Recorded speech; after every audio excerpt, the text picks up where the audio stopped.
Hi friends, welcome back to my channel. ಏನಿದು ಗಡಿಯಾರದ shop ತೋರಿಸ್ತೀನಿ ಅಂತ ಯೋಚನೆ ಮಾಡ್ತಾ ಇದ್ದೀರಾ?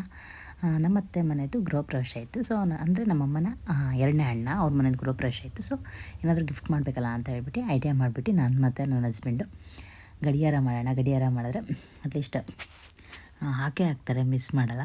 ಇದು ಸೀನ್ರಿ ಅದೆಲ್ಲ ತುಂಬ ಚೆನ್ನಾಗಿ ಕೊಡೋದ್ರಿಂದ ಕೆಲವೊಬ್ಬರು ಅಷ್ಟು ಲೈಕ್ ಮಾಡಲ್ಲ ಅಂತ ಹೇಳ್ಬಿಟ್ಟು ಅಂದ್ಕೊಳ್ತೀನಿ. ಅದಾದಮೇಲೆ ನನ್ನ ಮಗಂಗೆ ಒಂದು ಜಾಮೆಟ್ರಿ ಬಾಕ್ಸ್ ತೊಗೊಂಬಂದೆ, ಅದು ಕೂಡ ಸಖತ್ತಾಗಿತ್ತು.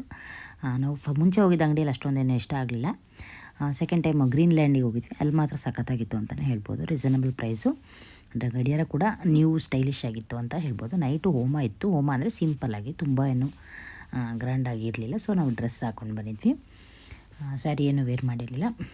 ಸೊ ಬಂದ್ವಿ. ಇವಾಗಿನ್ನೂ ಹೋಮಗೆಲ್ಲ ಜೋಡಿಸಿರಲಿಲ್ಲ, ಇನ್ನೂ ಭಟ್ರು ಬರ್ತಾರೆ ಅಂತ ಹೇಳ್ತಾಯಿದ್ರು. ಮತ್ತು ನೋಡ್ತಾ ಇರ್ಬೋದು ದೇವ್ರ ಮನೇಲಿ ಕೂಡ ಎಲ್ಲ ಪೂಜೆ ಎಲ್ಲ, ಅಂದರೆ ಹೋಮಕ್ಕೆ ಬೇಕಾದಂಥ ಸಾಮಗ್ರಿಗಳನ್ನೆಲ್ಲ ಜೋಡಿಸಿಡ್ತಾರೆ. ಇವರೇ ನಮ್ಮ ಮಾಮ, ನಮ್ಮಮ್ಮನ ಎರಡನೇ ಅಣ್ಣ, ಅವ್ರ ಮನೆ ಗೃಹಪ್ರವೇಶನೇ ಇದ್ದಿದ್ದು.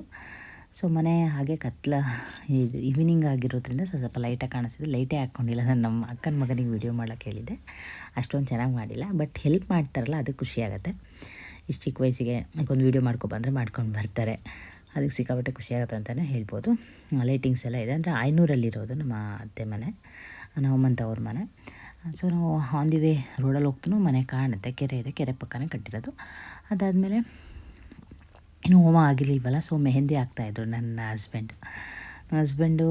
ಮಾಡದೇ ಇರೋ ವರ್ಕೇ ಇಲ್ಲ ಅಂತ ಹೇಳಿ ಖುಷಿಯಾಗತ್ತೆ ಒಂಥರ. ಒಂದೊಂದು ಸರಿ ಎಲ್ಲ ವರ್ಕ್ಗಳನ್ನು ಮಾಡ್ತಾರೆ. ಸೊ ಮೆಹಂದಿ ಹಾಕ್ತೀನಿ ಅಂತೇಳಿ ಹಾಕ್ತಾಯಿದ್ರು. ಹಾಕಿಸ್ಕೊಂಡೆ. ಫೈನಲಿ ನಾನು ಅದು ಹೇಗೆ ಬಂದಿದೆ ಮೆಹಂದಿ ಅಂತ ಕೂಡ ತೋರಿಸ್ತೀನಿ. ರಾತ್ರಿ ಅದು ರಿಮೂವ್ ಮಾಡಿದ್ಮೇಲೆ ಯಾವ ಥರ ಡಾರ್ಕ್ ಆಗಿರ್ಬೋದು ಅಥವಾ ಹತ್ತಿದೆ ಅಂಥೇಳಿ. ಆಮೇಲೆ ಮೆಹಂದಿದು ಒಂದು ಇದೆ, ಅಂದರೆ ತುಂಬ ಡಾರ್ಕಾಗಿ ಹತ್ತಿದ್ರೆ ಹಸ್ಬೆಂಡ್ನ ತುಂಬ ಲವ್ ಮಾಡ್ತಾರೆ, ಅದೇನೋ ಒಂದಿದೆ ಸಮಥಿಂಗ್ ರೀಸನ್ಸ್ಗಳು. ಸೊ ಅದಾದಮೇಲೆ ಬಂದ್ವಿ. ಫೈನಲಿ ಹೋಮಾಗೆಲ್ಲ ಫುಲ್ಲೆಲ್ಲ ಇಟ್ಕೆ ಎಲ್ಲ ಇದು ಮಾಡಿದರು. ನಾವು ಫುಲ್ ಆಗೋ ತನಕ ಇರೋಕ್ಕಾಗಲ್ಲ, ಯಾಕಂದರೆ ನನ್ನ ಮಗಳಿಗೆ ಸ್ವಲ್ಪ ಕೋಲ್ಡ್ ಆ್ಯಂಡ್ ಫೀವರ್ ಇತ್ತು. ಸೊ ಸ್ವಲ್ಪ ನೋಡ್ಕೊಂಡು ನಾವು ಹೋದ್ವಿ. ಮತ್ತು ಅಕ್ಕನ ಮನೆಯೂ ಅಲ್ಲೇ ಇರೋದು. ಅಂದರೆ ನಮ್ಮಮ್ಮನ ಲಾಸ್ಟ್ನೇ ತಮ್ಮನ ಮನೆ, ತಮ್ಮನ ಹೆಂಡ್ತಿ. ನಮ್ಮ ಅಕ್ಕನಿಗೆ ಅಕ್ಕನ್ನೇ ತಮ್ಮನಿಗೆ ಕೊಟ್ಟಿರೋದು, ನಮ್ಮಮ್ಮನ ತಮ್ಮ. ನಮ್ಮ ದೊಡ್ಡಮ್ಮನ ಮಗಳನ್ನು ಮಾಡ್ಕೊಂಡಿರೋದು ನಮ್ಮ ಮಾಮ. ನೋಡ್ತಾ ಇರ್ಬೋದು. ಅದಾದಮೇಲೆ ಇದು ಬೆಳಗ್ಗೆ ಗಂಗೆ ಪೂಜೆಗೆ ಅಂತ ಹೇಳ್ಬಿಟ್ಟು ರೆಡಿ ಆಗ್ತಾ ಇದ್ವಿ. ನೋಡ್ತಾ ಇರ್ಬೋದು 4:30 ಎದ್ದಿದ್ವಿ. ಅಷ್ಟೊತ್ತಿಗೆ ಎದ್ಬಿಟ್ಟು ಬೇಗ ಸ್ನಾನ ಎಲ್ಲ ಮಾಡ್ಕೊಂಡು ಎಲ್ಲ ರೆಡಿಯಾಗಿ ಫೈನಲಿ ಹೊರಟ್ವಿ. ನೋಡ್ತಾ ಇರ್ಬೋದು ಎಷ್ಟು ಕತ್ಲಿದೆ ಅಂತ ಹೇಳ್ಬಿಟ್ಟು, ಸಿಕ್ಕಾಬಟ್ಟೆ ಕತ್ಲಿತ್ತು. ಈಗ ಚಳಿಗಾಲ ಆಗಿರೋದ್ರಿಂದ ರಾತ್ರಿ ಬೇಗ ಅದು ಕತ್ಲಾಗತ್ತೆ. ಬೆಳಗ್ಗೆ ಕೂಡ ಬೇಗ ಬೆಳಕು ಬರಲ್ಲ, ಸ್ವಲ್ಪ ಲೇಟಾಗಿ, ಅಂದರೆ 6:30 ಮೇಲೆ ಬೆಳಕಾಗತ್ತೆ.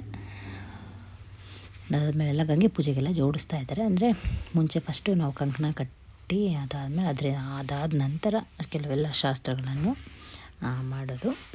ಸೊ ಕಂಕಣ ಎಲ್ಲ ಕಟ್ಕೊಂಡಾದ್ಮೇಲೆ ಎಲ್ಲ ಕೊಡಗಳಂದರೆ ಬಿಂದಿಗೆಗಳು, ಒಂದು 5 ಬಿಂದಿಗೆಗಳನ್ನೆಲ್ಲ ಇಟ್ಬಿಟ್ಟು ಅದಕ್ಕೆ ಅರಿಶಿಣ ಕುಂಕುಮ ಆಗಿರ್ಬೋದು ಎಲೆ ಎಲ್ಲ ಹಾಕ್ಬಿಟ್ಟು ಕಟ್ಬಿಟ್ಟು ಕಾಯೆಲ್ಲ ಇಟ್ಬಿಟ್ಟು ಒಂದಕ್ಕಷ್ಟೇ ಕಾಯಿ ಇಡ್ತಾರೆ, ಇನ್ನು ಉಳಿದಿದ್ದಕ್ಕೆಲ್ಲ ಹಾಗೆ ನೋಡ್ತಾ ಇರ್ಬೋದು. ನಾನು ವಿಡಿಯೋದಲ್ಲಿ ತೋರಿಸ್ತಾ ಇದ್ದೀನಿ. ಫೋಟೋಗ್ರಾಫರ್ ಪಾಪ ಅಷ್ಟೊತ್ತಿಗೆ ಎದ್ದು ಬಂದುಬಿಟ್ಟು ನೀರೆಲ್ಲ ನಿಂತ್ಕೊಂಡು ಫೋಟೋ ಹೊಡಿತಾ ಇದ್ದಾರೆ. ಎಷ್ಟು ಕಷ್ಟಪಡ್ತಾರಲ್ವ, ಅವರಿಗೊಂದು ಹ್ಯಾಟ್ಸಪ್ ಹೇಳಬೇಕು ಅಂತ ಅನಿಸುತ್ತೆ. ಈ ವ್ಲಾಗಲ್ಲಿ ಹೇಳ್ತಾ ಇದ್ದೀನಿ. ಅದು ಏನು ನಿದ್ರೆ ಆಗಿರ್ಬೋದು, ಏನೇ ಆಗಿರ್ಬೋದು, ಬಿಟ್ಟು ಸಮಯಕ್ಕೆ ಬಂದುಬಿಟ್ಟು ಎಲ್ಲ ಮಾಡೋದಾಗಿರ್ಬೋದು, ವಿಡಿಯೋ ಆಗಿರ್ಬೋದು, ಫೋಟೋ ಎಲ್ಲ ತೆಗಿತಾರಲ್ಲ, ಅದು ಖುಷಿ ಆಗುತ್ತೆ.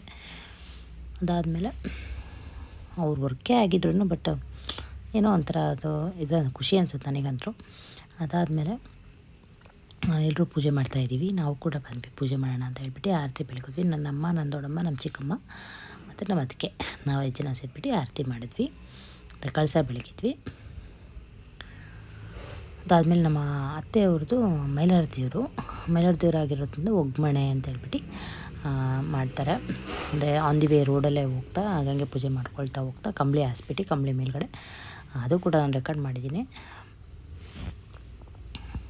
ಅದಾದಮೇಲೆ ಇವಾಗ ಎಲ್ರಿಗೂ ಈಗೇನು 5 ಕೊಡಗಳನ್ನು ಪೂಜೆ ಮಾಡಿದ್ರು ಅದನ್ನೆಲ್ಲ ಒರೆಸ್ಬಿಟ್ಟು ಕೆಲವೊಬ್ರಿಗೆ ದೇವರೆಲ್ಲ ಬರುತ್ತೆ, ದೇವ್ರು ಬರೋರಿಗೆ ಸ್ವಲ್ಪ ಕಡಿಮೆ ಆಗಿ ಒರೆಸ್ತಾರೆ. ಅಂದರೆ ಬೇಗ ಅದು ಬಿಡೋಲ್ಲ ದೇವರು ಅಂತ ಹೇಳ್ಬಿಟ್ಟು ಆ ಥರ ಇದು ಮಾಡ್ತಾರೆ.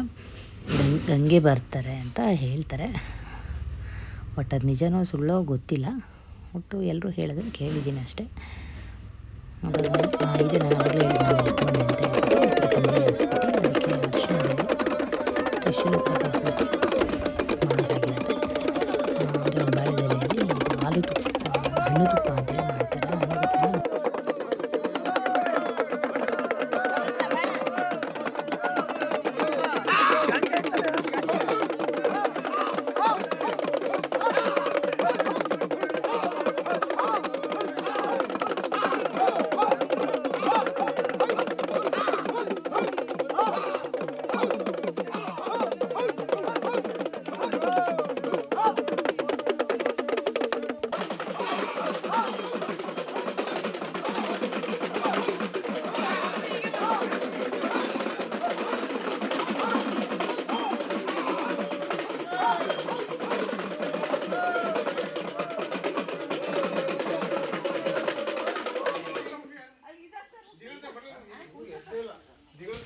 ದೋಣಿ ಕೂಡ ತುಂಬಿಸ್ತಾರೆ ಮೈಲಾರದೇವ್ರು. ಪ್ರತಿ ಮೈಲಾರದೇವ್ರವರು ಹೊಸ ಮನೆ ಗೃಹಪ್ರವೇಶ ಆಗಿರ್ಬೋದು ಅಥವಾ ಮದುವೆಗಳು ಅದರಲ್ಲೆಲ್ಲ ತುಂಬಿಸ್ತಾರೆ ದೋಣಿ. ಅದೇ ಮೇನ್ ಆಗಿರುತ್ತೆ ಆ್ಯಕ್ಚುಲಿ. ಅದಾದಮೇಲೆ ಹಸುವಿನ ಪೂಜೆ ಆಯಿತು, ಗೋಪೂಜೆ ಅಂತ ಹೇಳ್ಬಿಟ್ಟು ಒಂದು ಸಣ್ಣ ಮರಿ ಮತ್ತು ಅಮ್ಮನ ಕರ್ಕೊಂಡು ಬಂದು ಪೂಜೆ ಮಾಡ್ತಾರೆ. ಅದು ಪೂಜೆ ಮಾಡಾದಮೇಲೆ ಅದನ್ನು ಒಳಗಡೆ ಕರ್ಕೊಂಡು ಅದಾದಮೇಲೆ ಸತ್ಯನಾರಾಯಣ ಪೂಜೆ ಮಾಡ್ತಾರೆ. ಸತ್ಯನಾರಾಯಣ ಪೂಜೆಯಲ್ಲಿ ಮಾಡೋ ಪ್ರಸಾದ ಅಂತ ನನಗಂತೂ ಸಿಕ್ಕಾಪಟ್ಟೆ ಇಷ್ಟ, ನಿಮಗೂ ಕೂಡ ತುಂಬ ಇಷ್ಟ ಅಂತೇಳಿ ಅಂದ್ಕೊಳ್ತೀನಿ. ಅದಾದಮೇಲೆ ಮಕ್ಕಳು ನಾವು ಎಷ್ಟೇ ನೋಡಿಕೊಂಡ್ರು, ಮಗಳಾಗಿರ್ಬೋದು ಮಗ ಆಗಿರ್ಬೋದು, ಅವ್ರ ತಂದೆ ಬಂದಾದಮೇಲೆ ನಮ್ಮ ಹತ್ರ ಮುಂಚೆ ಇರೋ ರೀತಿ ಇರೋದೇ ಇಲ್ಲ. ಯಾಕಂತ ಗೊತ್ತಿಲ್ಲ. ತುಂಬ ಮಕ್ಕಳು ನಾನು ಅಬ್ಸರ್ವ್ ಮಾಡಿದ್ದೀನಿ. ಅವ್ರ ಜೊತೆಗಿರಲ್ಲ ಅಂತನೋ ಅಥವಾ ಎಲ್ಲಾದರೂ ಹೋಗ್ತಾರೆ ಅಂತನೋ ಗೊತ್ತಿಲ್ಲ, ಅವ್ರು ತುಂಬ ಕ್ಲೋಸಾಗಿ ಓಡಿ ಬಂದುಬಿಡ್ತಾರೆ. ನನ್ನ ಮಗಳೂ ಅದೇ ಥರ, ನನ್ನ ಮಗನೂ ಅದೇ ಥರ. ಎಷ್ಟಾದರೂ ಮಾಡಲಿ ನಾವು ಅದೇ ಥರ ಅವರು. ಇದು ನನ್ನ ಮಾರ್ನಿಂಗ್ ಲುಕ್ ಆಗಿರುತ್ತೆ. ಆ್ಯಂಡ್ ನನ್ನ ಹಸ್ಬೆಂಡ್ ಮೆಹಂದಿ ಬಿಡಿಸಿರೋದು ಕೂಡ ಅದನ್ನು ಕೂಡ ಇಲ್ಲೇ ಅಟ್ಯಾಚ್ ಮಾಡಿದ್ದೀನಿ. ತುಂಬ ಚೆನ್ನಾಗಿ ಕಾಣಿಸ್ತಾಯಿತ್ತು. ಇಷ್ಟೇ ಫ್ರೆಂಡ್ಸ್ ಇವತ್ತಿನ ವ್ಲಾಗ್ ನಿಮ್ಮೆಲ್ಲರಿಗೂ ಇಷ್ಟ ಆಗಿದ್ರೆ ಲೈಕ್, ಶೇರ್ ಆ್ಯಂಡ್ ಸಬ್ಸ್ಕ್ರೈಬ್ ಮಾಡೋದನ್ನು ಮಾತ್ರ ಮರಿಬೇಡಿ. ನಾನು ಮತ್ತೊಂದು ವ್ಲಾಗ್ ಜೊತೆ ಮತ್ತೆ ಸಿಗ್ತೀನಿ. Okay, take care, all bye. ಇಷ್ಟದಲ್ಲಿ ಕೂಡ ನಾನು ಒಂದು ನ್ಯೂ ಅಕೌಂಟ್ನ ಕ್ರಿಯೇಟ್ ಮಾಡಿಬಿಟ್ಟು ಅಲ್ಲಿ ಕೂಡ ಮಿನಿ ವ್ಲಾಗ್ಗಳನ್ನು ಮಾಡ್ತಾಯಿದ್ದೀನಿ. ರೀಸೆಂಟಾಗಿ ಮಾಡ್ತಾ ಇರೋದು. ಸೊ ಆ ಲಿಂಕ್ನ ಇದರಲ್ಲೇ ಹಾಕಿರ್ತೀನಿ. ಪ್ಲೀಸ್ ಅಲ್ಲಿ ಕೂಡ ನನಗೆ ಸಪೋರ್ಟ್ ಮಾಡಿ ಆ್ಯಂಡ್ ಫಾಲೋ ಮಾಡಿ ಅಂತ ಕೇಳ್ಕೊಳ್ತೀನಿ. ಪ್ಲೀಸ್ ಫ್ರೆಂಡ್ಸ್, ಸಪೋರ್ಟ್ ಮಾಡಿ. ಓಕೆ.